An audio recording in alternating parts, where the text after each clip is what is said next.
Ya, puji Tuhan, saudara. Kita masuk pagi hari ini pasalnya yang ke-8 dari kitab Ester, saudara.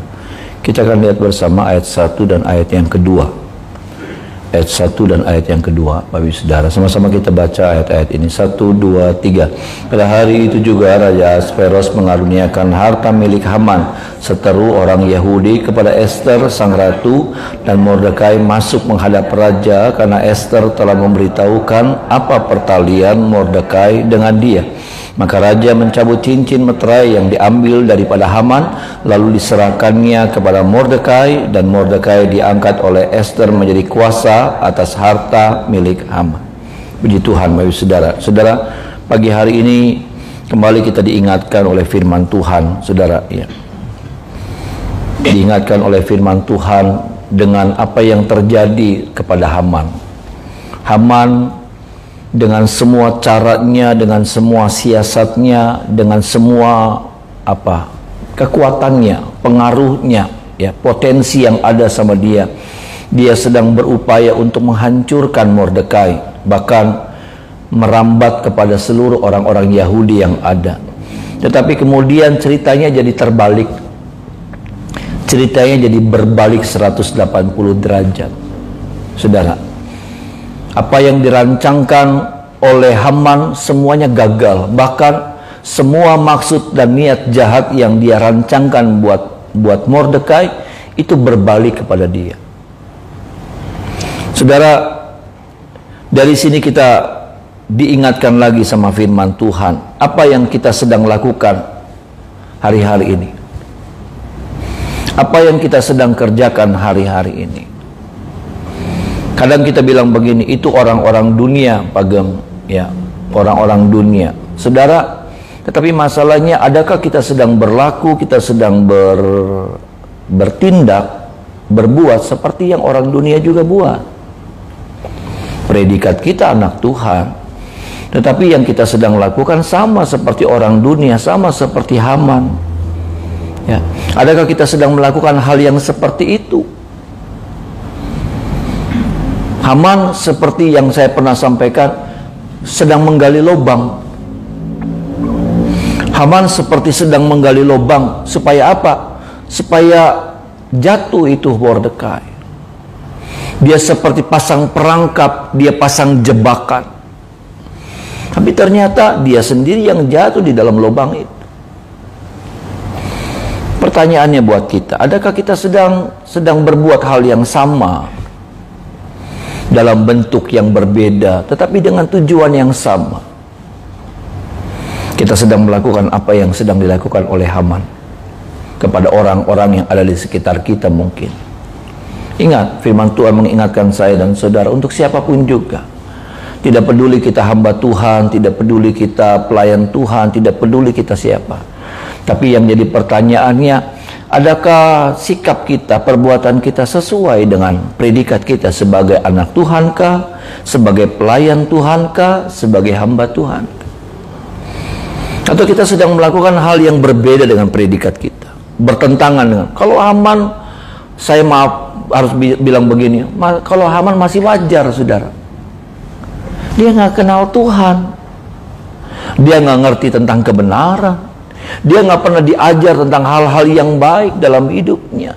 Dia diajar tentang bagaimana mengejar apa yang jadi cita-cita dengan semua cara. Dia diajar mungkin sama orang tuanya, mungkin sama lingkungannya, mungkin sama pendidikan yang dia pernah ikuti, saudaraku. Dia diajar tentang hal yang seperti itu. Bahwa untuk mencapai segala sesuatu pakai semua cara. Tapi bukankah firman Tuhan, kita sebagai orang percaya kita diajar sama firman Tuhan tentang hal-hal kebenaran? Bisa bilang amin, saudara.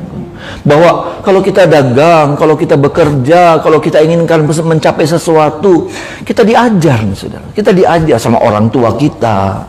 Kita diajar bagaimana ada langkah-langkah yang benar. Ada cara-cara yang benar, ada jalan-jalan yang benar.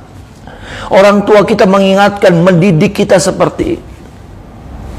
Orang tua saya mendidik saya, ya saudara, begitu lekat sekali, maksudnya begitu tegas sekali. Dan saya percaya, saudara, orang tua kita juga, saudara, sudah mengajarkan hal-hal yang sama. Nggak ada orang tua yang ngajarin hal yang nggak benar.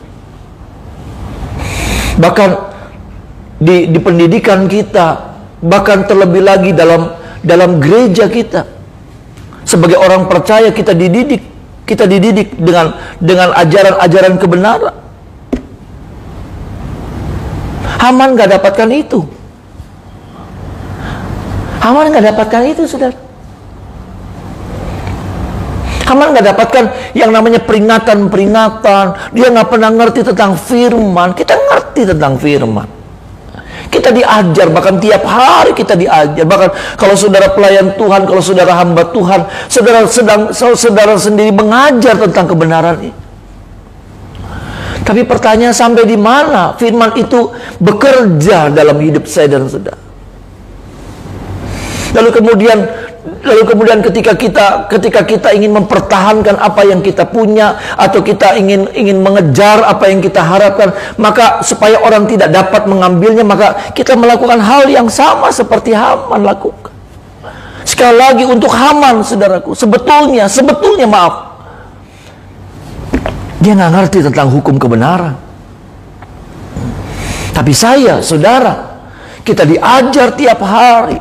Bahkan ada Roh Kudus yang bicara sama kita, mengingatkan kita. Bisa bilang amin, saudara? Ya.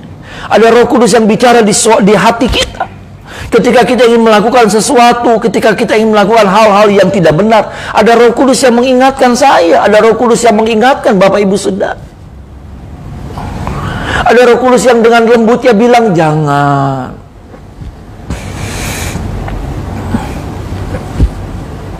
Tapi sampai di sini, saudara, adakah kita luaskan pekerjaan firman itu bekerja, atau hawa nafsu kita?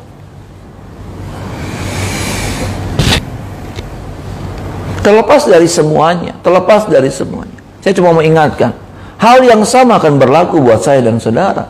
Hal yang sama akan berlaku sama saya. Kalau saya apa? Saya sedang menggali lubang buat orang lain jatuh. Hal yang sama yang dialami oleh Haman akan tertimpa sama saya. Saya harus tegas itu, saudara. Hal yang sama akan tertimpa sama diri saya kalau saya melakukan hal yang sama seperti yang Haman lakukan. Menggali lubang untuk orang lain masuk ke dalam.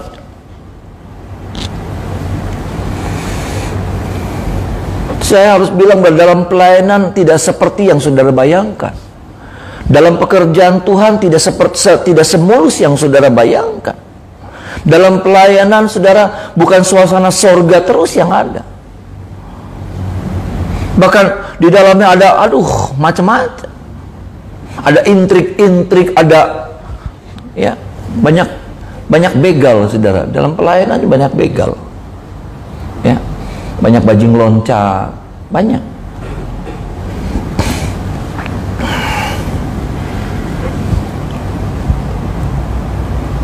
Dan kadang saya tergoda, saudara. Kadang saya tergoda untuk melakukan hal yang sama. Kadang saya juga, saudaraku, seperti didorong gitu. Sepertinya kalau saya tidak melakukan ini, maka saya akan terjepit. Kadang-kala pikiran-pikiran seperti itu menerawang, saudara, menguasai saya. Kalau saya nggak melakukan, nanti saya kalah gitu. Nanti kalau saya tidak melakukan ini, saudara, niat-niatan itu tuh, saudara, nanti saya tertinggal.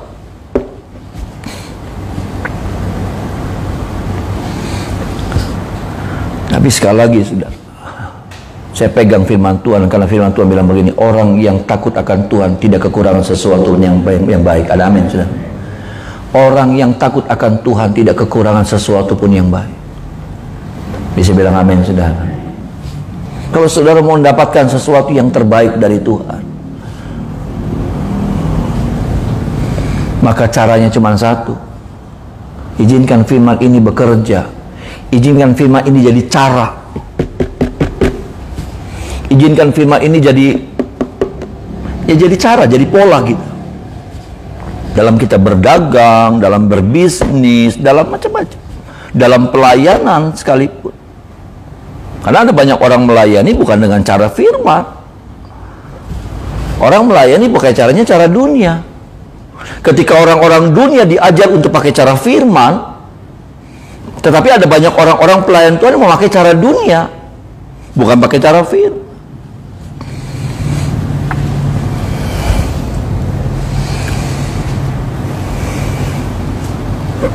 Tolong kita ya saudara. Ya. Ada banyak kita tergoda. Ya. Kita tergoda. Jujur saja, saya saudara, kita digoda untuk apa? Untuk memakai cara-caranya Haman. Jahatin orang, jebak orang, ngancurin orang, dan banyak judul saudara. Tapi Tuhan tolong kita supaya cara firman yang jadi patokan buat saya dan saudara. Ada amin saudara. Cara firman. Cara firman. Artinya begini saudara, kita tahu itu nggak boleh. Udah nggak usah tanya Tuhan lagi gitu. Ya, udah nggak usah tanya Tuhan lagi. Kalau sudah nggak boleh, udah jelas-jelas hati nurani kita saja sudah melawan.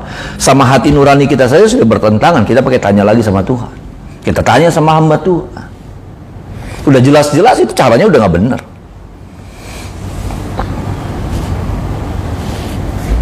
Maaf saudara, di otak saya masih ada tuh pikiran-pikiran jahat. Tapi kemudian pertanyaannya, adakah saya menolak ataukah saya setuju kita saya salaman? Ada nih saudara. Bukannya tidak ada. Ada banyak. Saya punya pikiran ngeganggu orang, ngancurin, atau pakai cara begini, cara begitu. Di otak saya ada. Dan saya pikir saya punya kemampuan untuk melakukan itu. Saya berpikir begini, kalau saya lakukan itu berhasil. Bisa saja. Tapi nanti jadinya kita berurusan sama Tuhan. Amin saudara ya. Nanti pada akhirnya kita jadi berurusannya sama Tuhan gitu. Sudah. Saya cuma punya prinsip begini, lakukan bagian kita. Nanti Tuhan yang lakukan bagiannya buat saya dan saudara. Ada amin saudaraku. Udah. Untuk yang lainnya itu bagiannya Tuhan. Bisa bilang amin saudaraku. Mau orang mau buat apa sama saudara, tapi ada pagar perlindungan Tuhan buat saya dan saudara. Kita percaya itu. Amin saudara ya. Ketika kita melakukan hal yang benar, Tuhan bela. Tuhan bela. Tuhan tidak pernah meninggalkan orang yang sedang melakukan firman Tuhan. Ini bagian yang pertama saudara ya. Bagian yang kedua yang kita lihat, ayatnya yang ketiga sampai ayat yang keenam. Ayat 3 sampai ayat yang keenam, sama-sama kita baca ayat-ayat ini.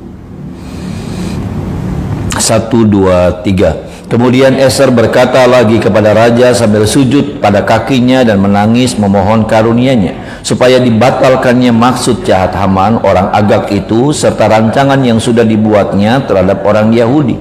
Maka raja mengulurkan tongkat emas kepada Ester, lalu bangkitlah Ester dan berdiri di hadapan raja serta sembahnya, jikalau baik pada pemandangan raja dan jikalau hamba mendapat kasih raja, dan hal ini kiranya dipandang benar oleh raja dan raja berkenan kepada hamba, maka hendaklah dikeluarkan surat tita untuk menarik kembali surat-surat yang berisi rancangan Haman bin Hamedata orang Agag itu yang ditulisnya untuk membinasakan orang Yahudi di dalam semua daerah kerajaan. Ayat 6, karena bagaimana hamba dapat melihat malapetaka yang menimpa bangsa hamba, dan bagaimana hamba dapat melihat kebinasaan sanak saudara hamba.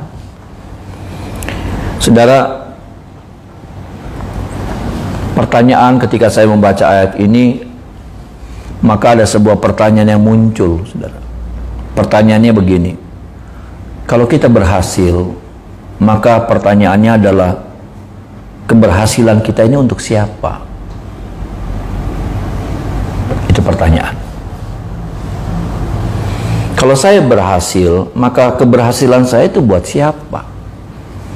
Kalau saudara berhasil, maka keberhasilan saudara itu buat siapa? Lalu kemudian dengan mudah kita bilang begini, ya buat Tuhan. Oke, saya juga punya jawaban yang sama. buat Tuhan. Tetapi kembali lagi bahwa ternyata tidak sesederhana itu kalau kita bilang bahwa keberhasilan kita berikan, kita persembahkan buat Tuhan. Karena kemudian tidak selesai sampai di situ. Tidak selesai sampai di situ. Ketika kita bilang bahwa keberhasilan saya buat Tuhan, saya persembahkan kepada Tuhan, maka tidak selesai sampai di situ, saudara. Karena apa? Karena kemudian Tuhan minta sama saya dan saudara supaya keberhasilan kita itu bisa berdampak bagi orang-orang di sekitar kita. Bisa bilang amin, saudara? Seperti itu. Ini yang saya lihat dengan Esther. Esther, saudara, harusnya sudah selesai saja, mingkem. Sudah. Kenapa dia mesti bingung? Kenapa dia mesti pusing? Kenapa dia mesti banyak tingkah gitu? Maaf, saudara. Banyak tingkah. Dia sudah aman, dia sudah settle, dia sudah dapatkan posisi yang terbaik, saudara. Ada banyak orang incar posisi itu, jutaan orang incar posisi itu. Anda bayangkan, saudara, dari India sampai Ethiopia, kerajaan luasnya Ahasveros, saudara. Ada banyak wanita yang mengejar posisi itu. Sudah dong, ya kan, saudara? Bahkan apa, saudara? Dia minta Mordekai, pamannya, orang yang terdekat, karena dia nggak punya orang yang terdekat yang lain. Dia cuma punya orang dekat ini. Pamannya itu udah kayak papanya sendiri. Dia minta, dia dapat posisi yang bagus, Mordekai, dikasih posisi yang bagus, menguasai seluruh kekayaan, hartanya Ahasveros. Dia yang pegang kendalinya. Udah dong. Tapi hebat loh, saudara, Esther. Esther nggak puas dengan itu. Karena dia tahu kalau dia diangkat, dia harus jadi berkat buat bangsanya. Ada amin, saudara? Dia harus jadi berkat bagi bangsanya. Ini yang jadi masalahnya. Karena seringkali keberhasilan kita hanya untuk kita. Keberhasilan saya hanya untuk saya. Keberhasilan saya hanya untuk kebanggaan saya. Keberhasilan saya hanya untuk kemuliaan saya. Keberhasilan saya untuk ketenaran saya. Keberhasilan saya untuk kebanggaan saya. Sampai pada akhirnya yang saya lihat, akhirnya Tuhan nggak jaga keberhasilan. Kenapa? Karena maaf, saudara, keberhasilan itu ada banyak orang yang mau curi keberhasilan saya dan saudara. Amin. Keberhasilan dalam karir, dalam ekonomi, dalam pelayanan, dalam pengurapan. Maaf nih, saudara, ada banyak orang mau curi. Ada banyak orang mau ambil posisi saudara dan saya. Makanya apa? Firman Tuhan pernah bilang begini dalam Mazmur, kalau bukan Tuhan yang mengawal kota, sia-sialah pengawal berjaga-jaga. Kalau bukan Tuhan yang mengawal kota, kalau bukan Tuhan yang kawal keberhasilan kita, nggak ada artinya hidup kita. Bisa bilang amin, saudara? Ya. Kalau bukan Tuhan yang jadi pagar perlindungan saya, kalau bukan Tuhan yang jadi pagar perlindungan dalam usaha bisnis Bapak Ibu Saudara, nggak ada yang bisa jaga. Jangan saudara pikir saudara yang jaga, saudara hati-hati nih, orang yang sangat berhati-hati dalam berbisnis. Saudara adalah orang yang sangat berpengalaman dalam berbisnis. Oh enggak. Firman Tuhan yang bilang, ya, kalau bukan Tuhan yang mengawal kota, sia-sialah pengawal berjaga-jaga. Ada pengawal, tapi jadi sia-sia, nggak ada arti. Kenapa? Karena begitu hebatnya, karena begitu luar biasa serangan-serangan yang ada di luar sana, saudara. Itulah sebabnya kita butuh Tuhan. Ada amin, saudara. Yang apa?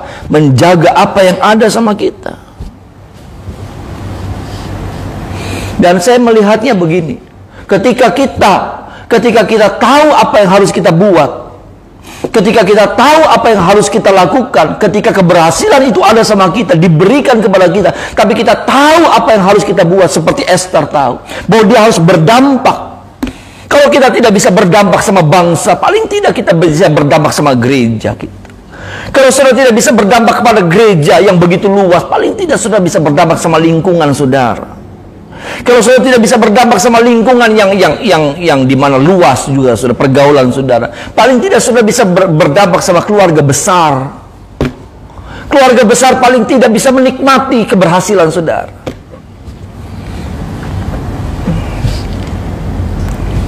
Kalau rumah tangga sendiri ya udah pastilah saudara. Kalau bicara tentang rumah tangga sendiri ya pastilah buat istri anak memang seperti itu. Tapi harusnya nggak cuma sampai di situ. Harusnya melebar gitu. Nah, ini yang jadi masalahnya. Ini yang jadi masalah, ini yang jadi problemnya. Lalu kemudian kita lupa tanggung jawab kita lupa tugas kita, sampai pada akhirnya Tuhan juga nggak punya kewajiban untuk mengawal kita. Saya melihat, maksudnya orang-orang yang dibela sama Tuhan, orang-orang yang dalam posisi-posisi yang sudah labil gitu, udah susah, tapi Tuhan bela karena Tuhan yang menjaga. Ada amin, saudaraku. Ada orang-orang yang sudah, ya maaf nih saudara, ya udah posisinya udah.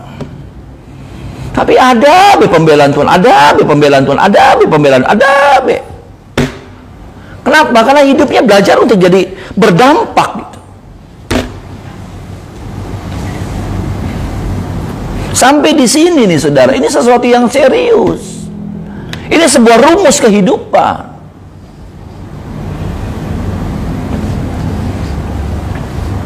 Maaf nih saudara, saya melihat ada hamba-hamba Tuhan yang hebat, yang luar biasa, tapi fokusnya cuma buat diri sendiri. Saya lihat nih, ya saya nggak menghakimi nih, saya cuma, maaf kalau saya sampaikan ini, saya bukan menghakimi, saya cuma lagi belajar aja, bahwa itu harus juga jadi pelajaran buat saya sendiri sebagai hamba Tuhan. Saya lihat ada orang-orang yang waduh menikmati, tapi nggak buat apa-apa buat gereja, buat hamba-hamba Tuhan, buat pelayanan di luar, nggak buat apa-apa, cuman memperbesar. Seperti dulu saya tergoda untuk melakukan hal yang seperti itu, memperbesar, membuat jadi sebuah kerajaan pekerjaan Tuhan ini buat saya. Pada akhirnya Tuhan hancurin loh, Tuhan rubuhin, Tuhan nggak bela. Hebatnya luar biasa, gedenya luar biasa, terkenalnya luar biasa, berpengaruhnya luar biasa.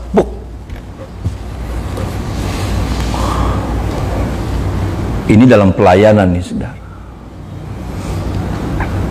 Karena yang saya lihat, ya mungkin saya salah, saudara. Mungkin saya. Karena nggak berdampak gitu.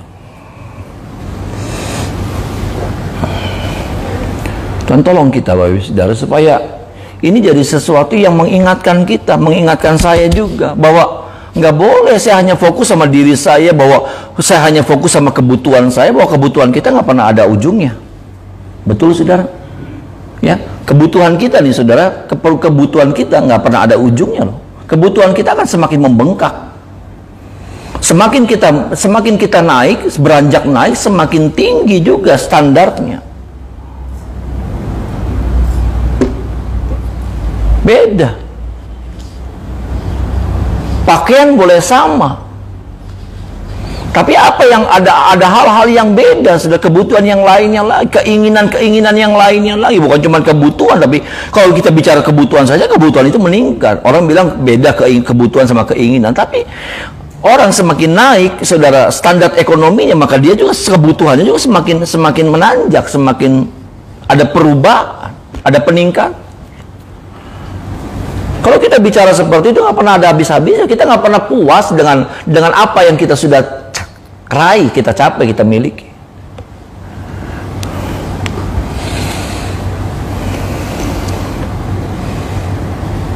Pagi ini saudara, kita diingatkan sama firman Tuhan tentang hal yang penting.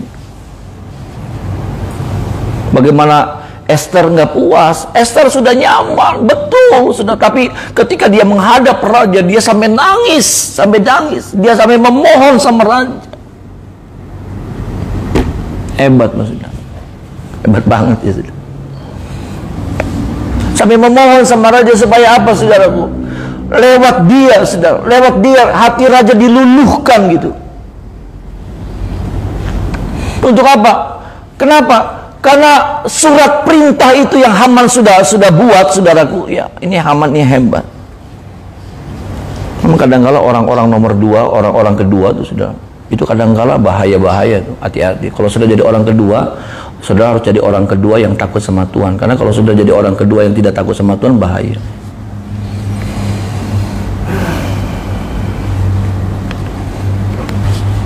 Saudara, kita lihat, saudara, itu surat sudah di kurir apa sih? Ya, kurir kah apa? Saya nggak ngerti, saudara. Apakah pakai orang, apakah pakai burung, apakah pakai apa, saudara? Itu surat sudah disebar di berapa kerajaan, ya, 100 lebih. Sudah disebar, sudah dari Ethiopia sampai India. Sudah disebar, saudara. Gimana buat dibatalkannya?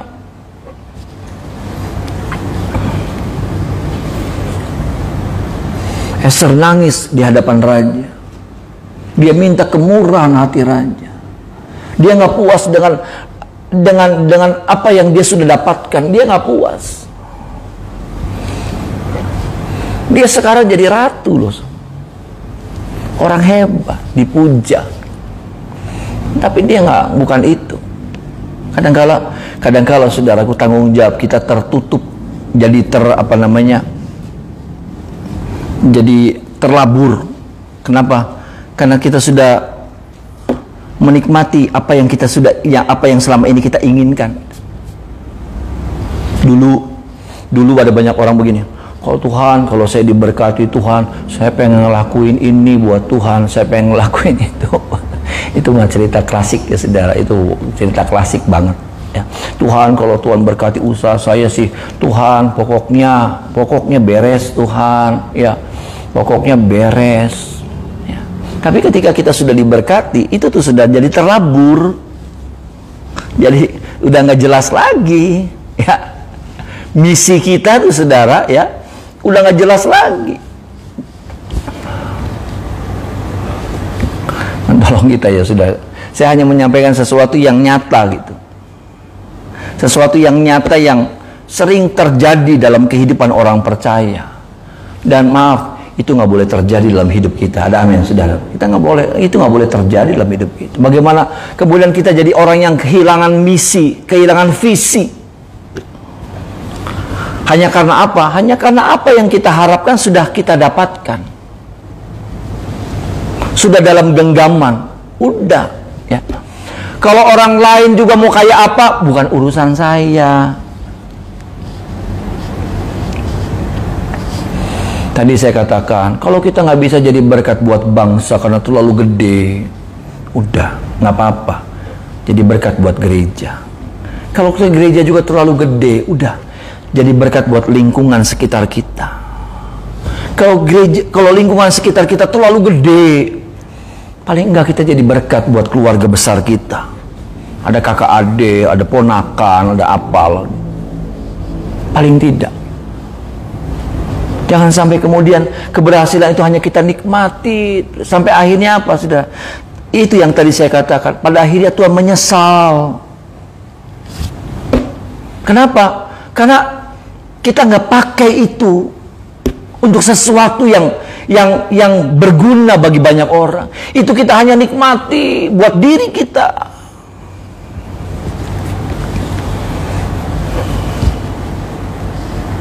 Sampai tadi yang saya katakan, Tuhan nggak punya kepentingan, Tuhan nggak punya kewajiban untuk menjadi penjaga buat keberhasilan kita. Saya rasakan nih saudara, saya harus bilang, saya rasakan loh, Tuhan jadi penjaga dalam hidup saya. Ya.